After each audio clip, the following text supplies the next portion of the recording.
Entonces, este método didáctico para formulación de preguntas es un método que está en construcción, lo hemos estado trabajando con unos profesores de la Universidad Industrial de Santander, donde trabajo, la profesora Adriana Liscano del Centro de Investigación para la Educación CEDEDUIS, David Miranda, que soy yo, de la Escuela de Física, el profesor Said Pertud y Oscar Reyes son de la Escuela de Ingeniería Eléctrica, Electrónica y Telecomunicaciones, y los profesores Raúl Valdivieso y Hermes Arena son profesionales de la Vicerrectoría Académica que trabajan en el proyecto Expertic. Hemos estado trabajando en esto, cómo usar el marco de referencia de Friends and Prather para desarrollar un método que permita la formulación de preguntas. Entonces, básicamente, voy a explicarles primero a grandes rasgos el método y después vamos a hacer el ejercicio de construir preguntas. De hecho, cada uno va a construir una pregunta.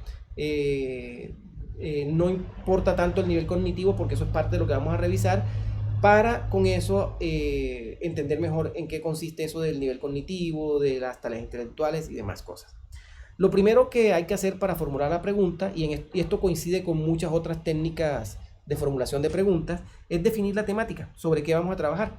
Por ejemplo, ahorita hace un rato el profesor el profesor Andrés proponía, oiga, ¿por qué no trabajamos con leyes de Newton? Entonces podemos trabajar este taller con leyes de Newton.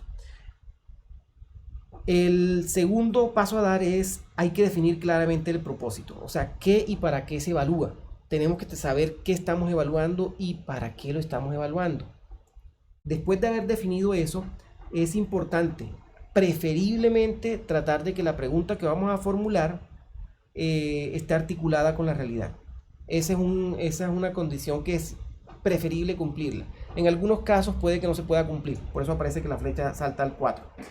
El tercer paso ya es redactar la pregunta como tal. Pero miren que antes de redactar la pregunta hay que preguntarse para qué queremos redactar esa pregunta, qué queremos, cuál es el propósito de esa pregunta, ¿sí?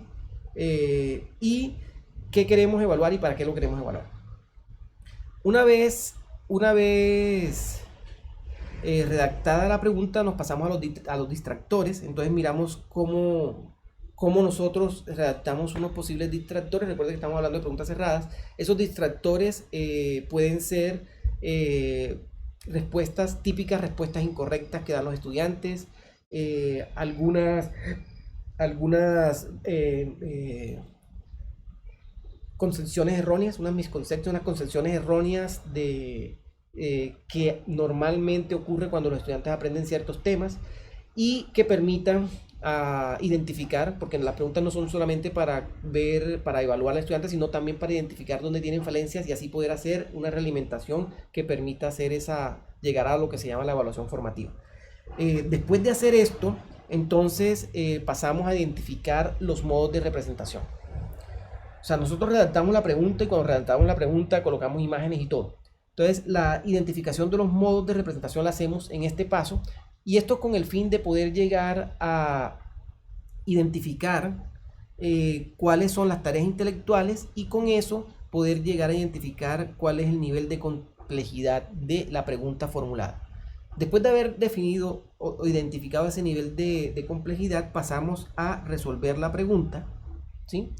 Y recuerden que esto de identificar el nivel de complejidad antes de resolver la pregunta se hace porque en el marco referencial del profesor Friends and Prather, el nivel cognitivo se determina de acuerdo a cómo el estudiante argumenta la respuesta, que la respuesta que seleccionada es la respuesta correcta. En la práctica pueden estos dos pasos intercambiarlos o pueden hacerlos de esta forma. Esto es parte de lo que estamos ahorita evaluando. Y aquí hay algo muy importante, la conversación con pares, que es parte de lo que vamos a hacer en el taller de hoy. Hoy vamos, después de resolver la pregunta y de tener todo ya identificado, vamos a conversar con pares.